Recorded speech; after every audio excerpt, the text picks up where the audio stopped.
Hi everyone, and welcome to the Taurus Weekly Illumination Reading. This is I Am Illuminated Tarot and Meeting-Based Spiritual Coaching Services. I am Lauren. Hi and welcome. So this reading is engaging us with the Triad of Engagement, which is working with the three core principles of curiosity, courage, and contemplation to demonstrate how when we actively engage all three principles, we can bring awareness to our unique internal authentic self and how that is meant to be engaged with our external environment to experience emotional fulfillment through the realization of our personal spiritual purpose. All right, Taurus, we're going to get right into your reading. So before I started shuffling the cards and I was just kind of stepping into your energy, I saw a red flag, like a literal red flag.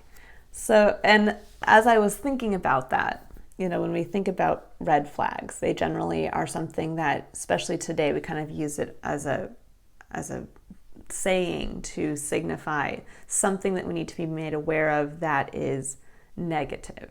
So if, let's say, somebody was dating somebody and they said, oh yeah, I saw that as a red flag, it would mean warning, there's something wrong with this person. And I saw a red flag and I saw it in the ground, waving in the wind, and I saw a bull. So Taurus, that is your symbol, the bull. I saw a bull kind of standing there in this field with this red flag kind of flapping in the breeze before him. And it was almost like that decision of, do I charge or do I walk away? And there was this moment of stillness, and then the bull turned around and slowly walked away. So there's something here, Taurus, where I'm getting this feeling of almost like giving up the ghost a little bit, of maybe perhaps in the past you would have charged or you would have seen something as a red flag and it would have caused you to maybe get triggered, to not want to go further in some area.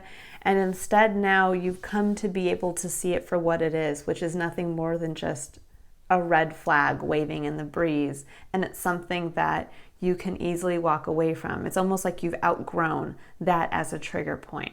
So that's really what came in. Now, I don't always get intuitive messages like that on that level, but that came through very strongly. So I thought I'd share that. The cards that come out don't always support that initial message, but I thought I'd share that for whoever that resonates with.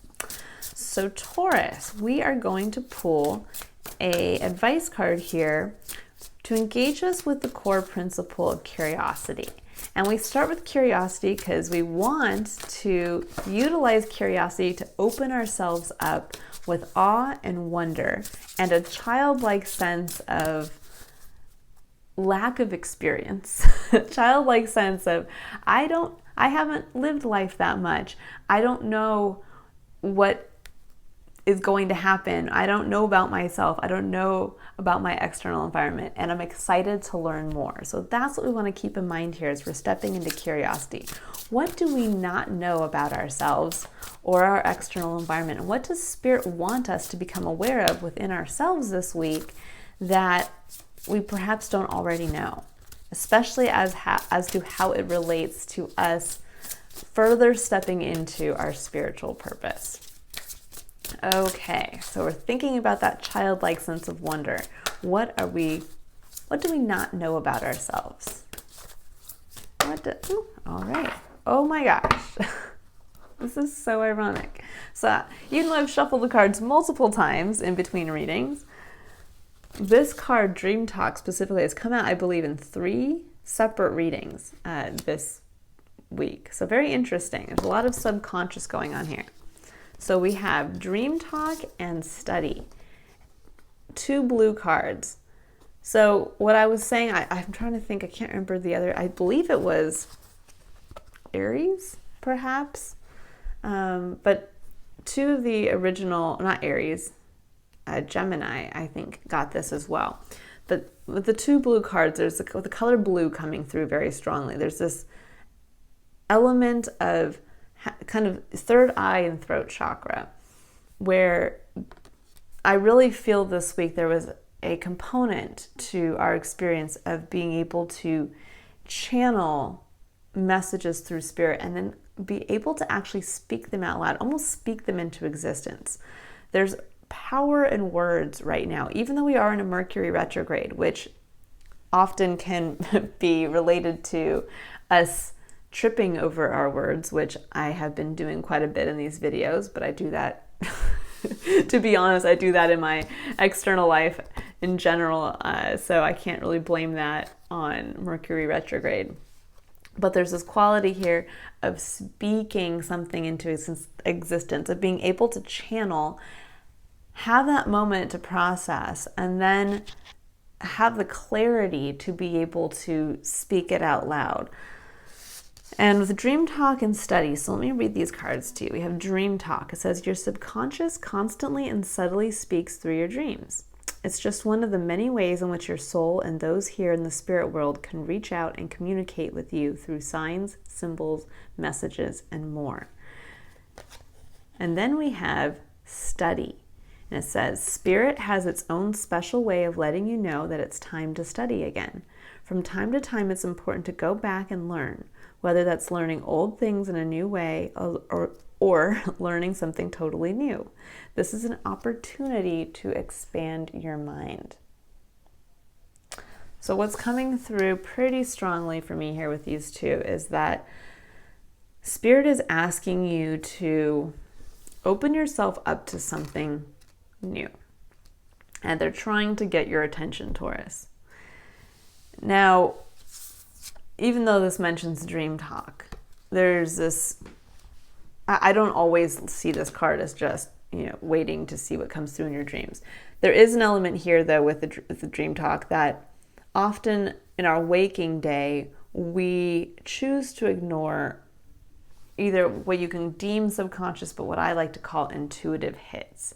That Spirit is trying to direct us through our intuition, through tapping into our emotional core, and sometimes actually directly through our physical core as well, trying to help guide us towards something, or to see something, or feel something, to allow us to see a new path.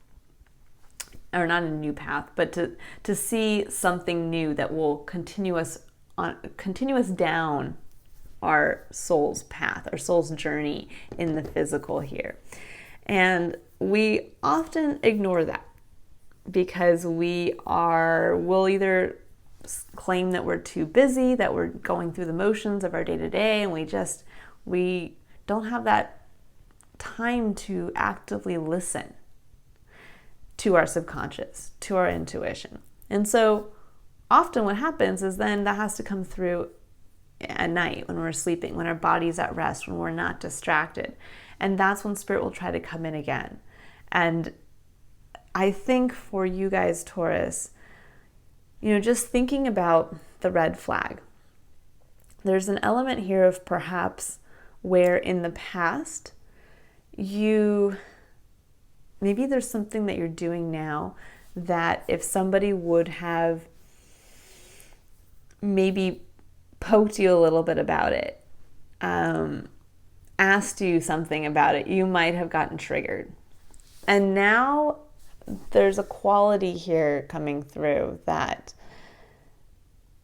Spirit wants you to re-examine that part of yourself. Whatever you feel might have been that kind of red flag to you. Whether it's something like, let me give some real examples here. Let's say it's something to do with, let's say you're a stay-at-home mom or dad, stay-at-home parent.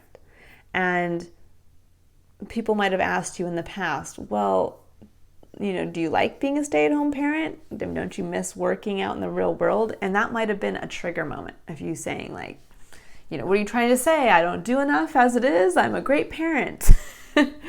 Or vice versa. You could be the parent who works and you want to actually maybe stay at home with your kids or whatever. Or it just happened to be a trigger point when people were like, oh, wow, you work 60 hours a week? That's crazy. And you have kids? Like, don't you miss being with your children? And that might have been a trigger point where you're like, well, somebody's got to put food on the table. Or I'm trying to think of another good example of this, where maybe you had been in a relationship, a romantic relationship, where something went wrong. And every time you got a glimpse of possibly what you didn't like in the previous relationship, or just let's say a personality trait of the person that you had a bad relationship with previously, you instantly were like, nope, done, trigger, you're out of here. And didn't give that person a chance to, basically didn't see that person with kind of the slate wiped clean, so to speak, seeing each individual person as themselves, not tying it back to the pain of a previous relationship. And there's this element here coming through that that whatever that red flag was, whatever that trigger moment was, that now it's that trigger moment is what Spirit is trying to get you to realize. That's where you need to focus this week. What is that trigger point? Is it something relating to the money that you make? Is it something relating to the relationships that you have? Is it something to do with the work that you do? What was a point where you're just kind of like, you felt like you would just snap? Because there's an element here that's coming through that Spirit wants you to look at that.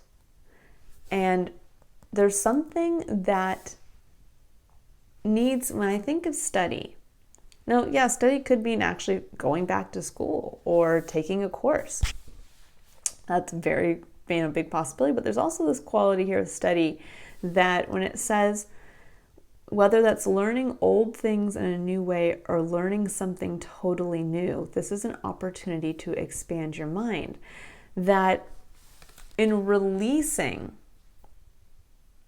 this red flag, this trigger, and seeing it as the trigger that it is, and actively bringing awareness to, why does this trigger me?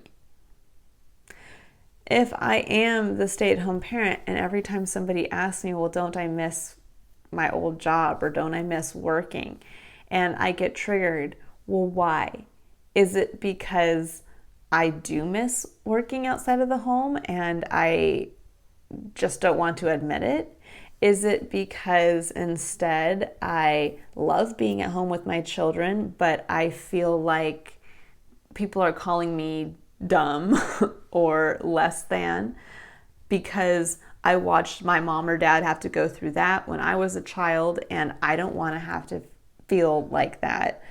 I don't want people to see me that way, when maybe in reality, the person asking you that isn't trying to insult you. They're just legitimately asking a question they're curious about. So this is where it's going to bring awareness to some aspect of, well, why does that trigger me?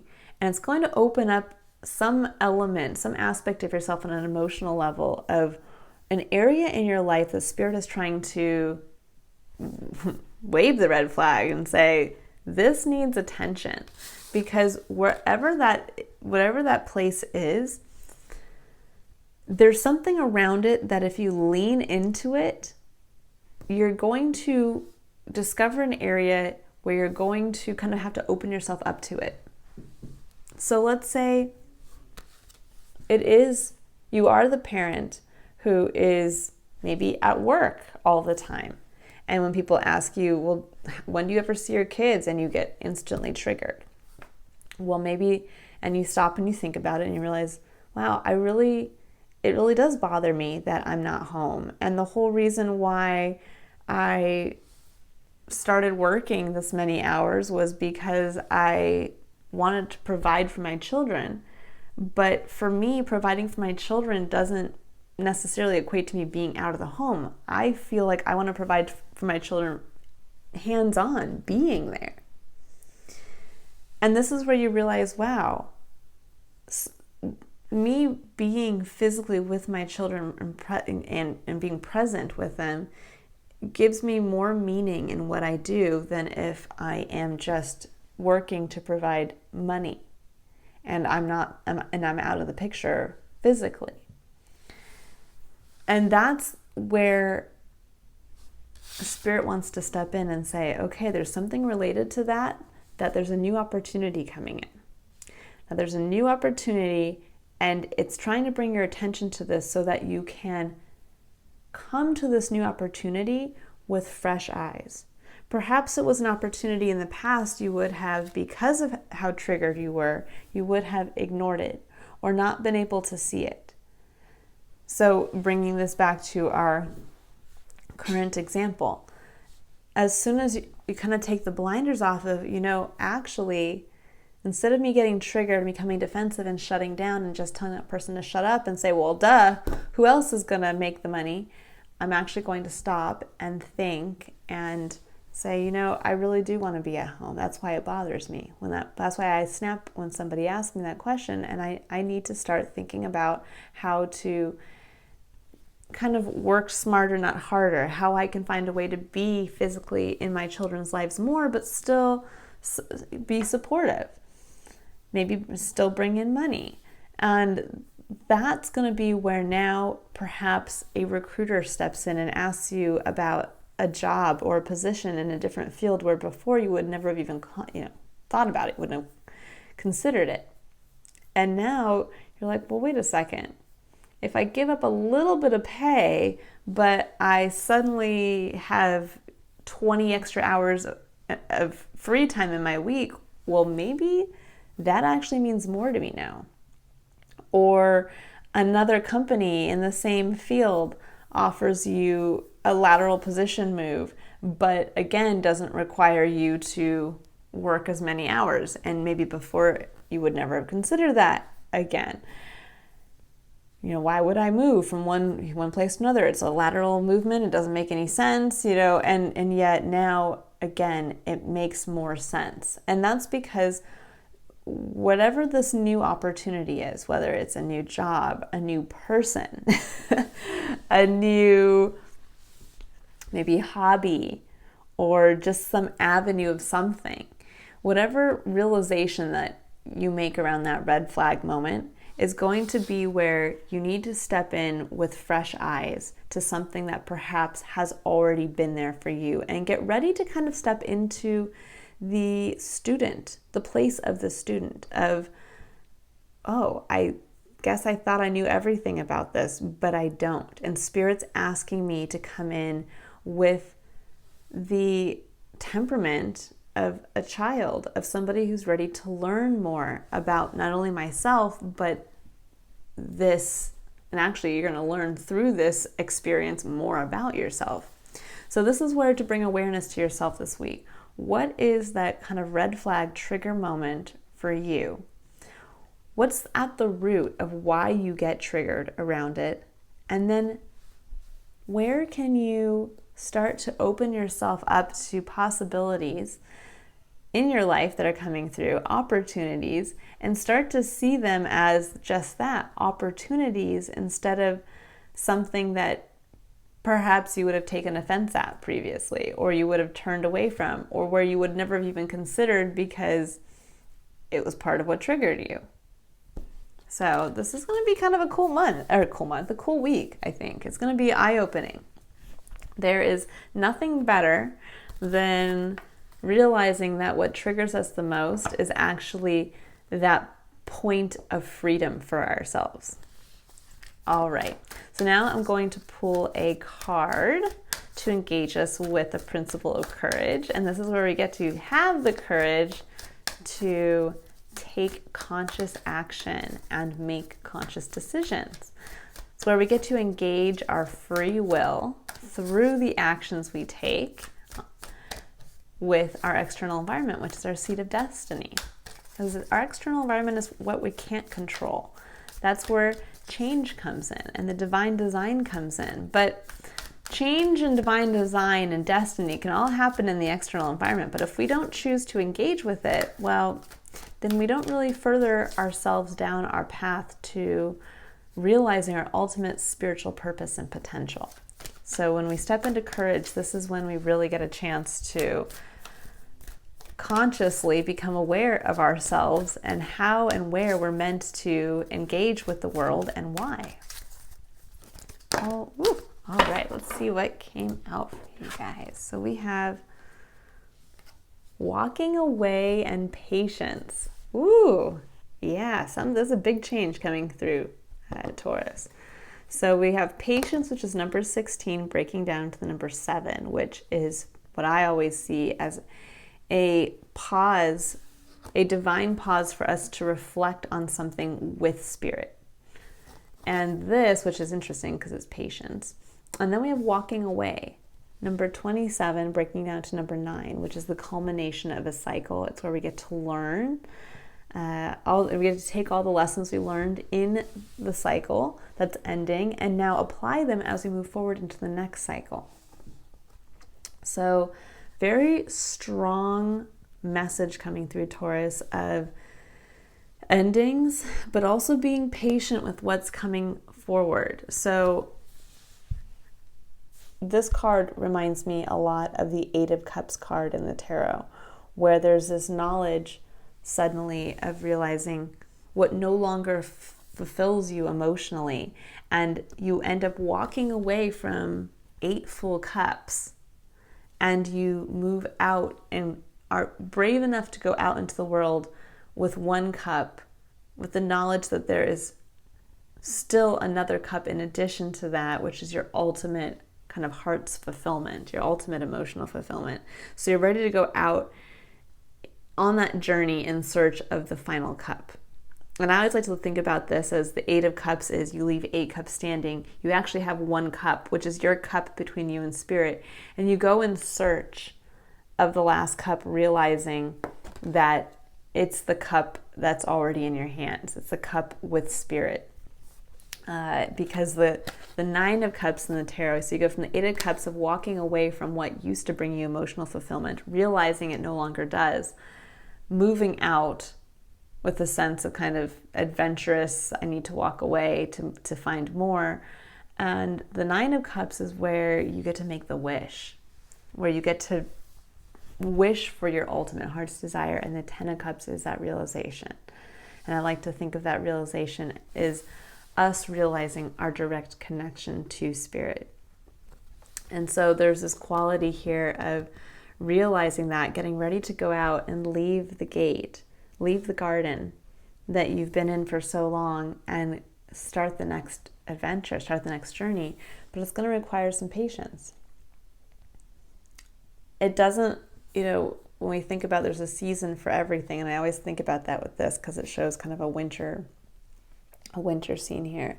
And it makes me think that unless you live in San Diego, which is where I used to be from, most people all over the world experience 4 seasons, or at least a change between hot and cold.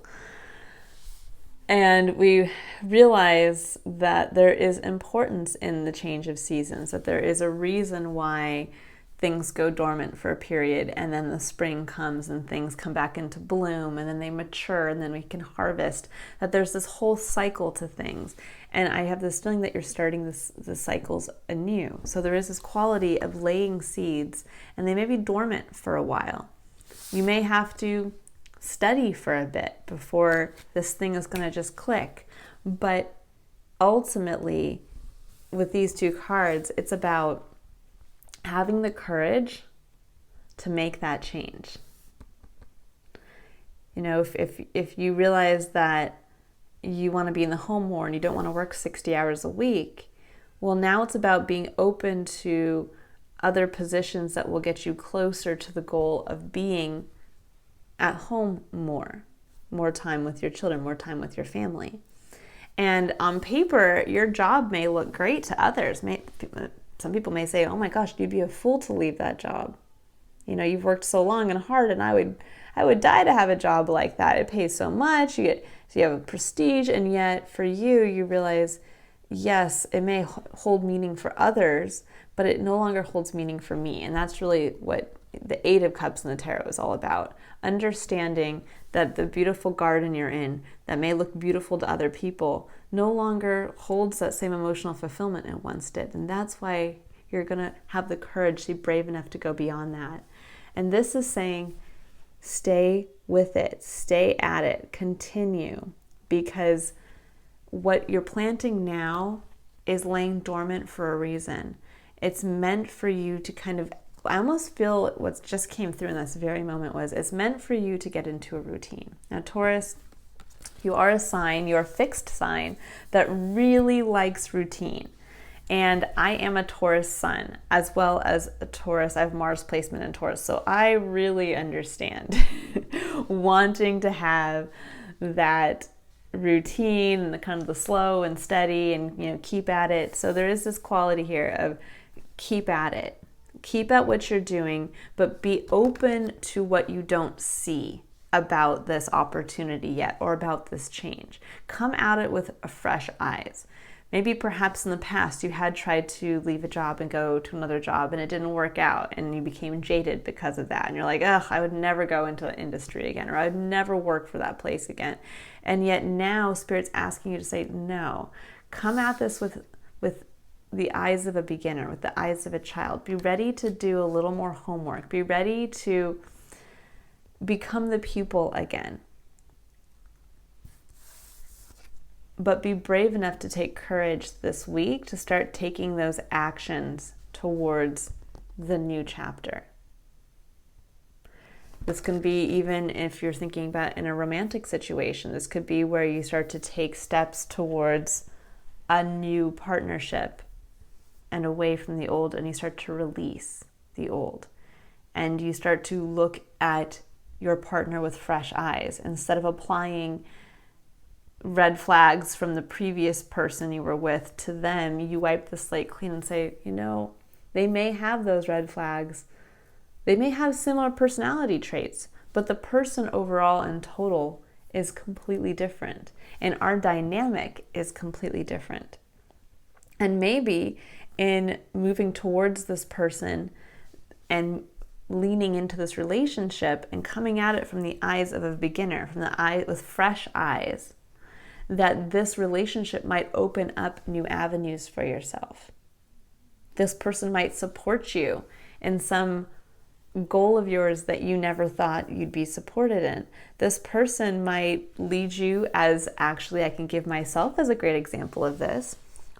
I have been married and divorced, but when I met my current husband, he is my second husband, I felt exactly this. It was very scary to move from being in a committed relationship for many, many years to then getting into another committed relationship and seeing similar personality traits, or just seeing similar any little thing and me getting triggered. And when I finally released that, that's what allowed me to lean into the relationship. And that relationship took me clear across the country. So I live in America and I lived in San Diego, and now I live all the way on the other side of the country.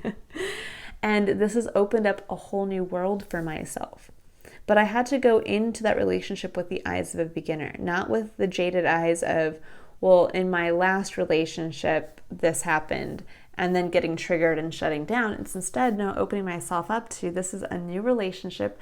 And this is, even for me, a new relationship. I had wanted X, Y, and Z in moving forward with a new partnership. And when I finally just allowed myself to say, well, I've asked for this, this is what I've realized I've wanted, that's when I was able to see my current husband as that ideal partner, as the opportunity that I perhaps might have missed otherwise. Okay, so now we are going to pull a card for contemplation. And contemplation is where we get to engage with active reflection. What does that mean? That means that at any given moment, we are actively reflecting on the consequences of our actions in the moment. Not, okay, I build in meditation one day a week. It's, I am actively contemplating and reflecting. When I take action, I am looking at, okay, what was the consequence? What was the reaction? So that then I can continue to engage the Triad of Engagement. I then go back to be curious. What happened? And do I continue to take the same actions, or do I change my actions? And this is how we keep our lives and our experience of our life engaged, but also within the sphere of our control. We can control our own actions, so we can keep changing how we act with regards to the consequences from our external environment that we're receiving. And that's what allows us to actually change and control our experience. Okay, so we have two cards. Ooh, two very powerful cards. We have Don't Dim to Fit In. It says, how are you dimming your light in order to fit in? And I feel like this is kind of like the archetypal card from this deck. I love this card.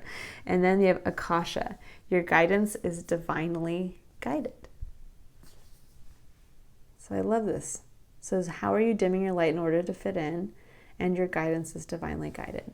Two beautiful cards. So Taurus, in contemplating having the courage to start to walk away, but also having the patience to look at things with fresh eyes and understand that as we start to make those little changes with each and every action that we choose to take and each decision we choose to make, that it will slowly start to change our external experience, but it's not going to happen all at once. So there is this patience and the understanding of reflecting on when you start to feel impatient, things aren't going fast enough, why, to realize that your path is guided, but that it's time for you to step out as you. It's time for you, for this new version of yourself that you've realized is different, either in your work environment, is different in a relationship, is different in whatever you're, maybe it could even be a hobby. You know, this can look like, let's say you, I mean, not to sound derogatory to anybody who likes to work out a lot, but maybe you were a gym rat and the gym was your life and you were always at the gym and you were working out and going. In fact, even at home, you were watching what you eat and your whole life was just centered around working out. And now you realize, yes, you like to stay physically fit and active, but that was taking away time from other aspects of your life that actually mean more to you now. Maybe at one point you needed to be in the gym and you liked being in the gym and that meant a lot to you. But now, each time you go, you feel like it's taking you away from something else. And it's no longer bringing you that level of emotional fulfillment you once thought it did, or you once felt it did. And now, maybe, who knows, maybe you're a, a personal instructor, what do they call it? Personal trainer. You're a personal trainer, and now you're realizing, gosh, I built this business, and I have, a strong foundation of repeat customers, but I don't want to do it anymore. Well, it doesn't necessarily mean that you have to just, up and completely walk away from the fitness world, but it might mean looking at it with a different lens, with looking at it from the eyes of a beginner. How could you segue your current experience into something new? And where perhaps are you now in realizing that it's time to walk away from something that you've at one point felt was emotionally fulfilling. Now, with the knowledge of what would be more emotionally fulfilling, as you start to see your experience through the eyes of something new, it's time to really step forward as yourself. When I see don't dim to fit in, there's this element here of, let's say you were a personal trainer and you're darn good at being a personal trainer. Well, it's about carrying the best of being that personal trainer forward. So if you realize that that you do have a strong skill set there, well, it's about continuing to elevate that aspect of yourself. But again, to be open as to how that can possibly segue into maybe a different field of study or a different way of training, perhaps. Maybe you really were a great instructor, but the world of physical, personal fitness training doesn't hold anything for you anymore. But you'd love to train people about maybe nutrition instead. And nutrition was really the thing you loved to talk about the most with people. Yeah, you could tell them to do 100 sit-ups and do all the calisthenic type stuff, but in reality, it was the nutrition that you felt was so important. And maybe now that's where you're being asked to look at that with fresh eyes and say, well, maybe I should look to go back to school to study nutrition. Or maybe I can take a course or a certification that will allow me to be a nutritional instructor instead of a fitness instructor. this is where we get a chance to be able to step into the new evolved version of ourselves. When we start to realize by using our emotional core as the compass and saying, well, what doesn't feel right to me anymore? And having the courage to start to walk away into our new transformed selves and not shying away from who we were, but realizing we're building on who we are. So just because you walk away from the fitness world doesn't mean that you didn't either A, learn anything from that, or that you have to completely discount everything that you did there. It's about taking away, when we're thinking about the completion of a cycle and walking it towards the new, it's about taking what you learned. So what did you learn about yourself in becoming a fitness instructor, and how can you now then apply that forward to this new opportunity that's coming in, and how can you do it in a way that you build in a routine, you keep steady focus, and you realize that this feels like it's the next evolution for yourself, whether it's in a relationship, whether it's in work, whether it's a new hobby or a creative endeavor. But it's about building in that time, not kind of hiding the change that you're going through, and realize that this call, this push to walk away from something, but to have the patience to look at it from looking at it with fresh eyes, the eyes of a child, that this is the next part of your journey, that this is going to continue on down your path to spiritual purpose. All right, Taurus, I hope that this has been helpful. I hope you have a wonderful rest of the week. And if you'd like to book a personal tarot reading or a one-on-one in-person tarot reading, the links to my website are in the description box below. And thank you for all your likes, subscribes, and comments. They are so greatly appreciated, especially in the starting phase for me. The fact that you watch this video, it means the world to me, because this allows me to continue to have a platform to do something that I feel is emotionally fulfilling to me and furthers me down my path to spiritual purpose. So thank you. Bye, Taurus.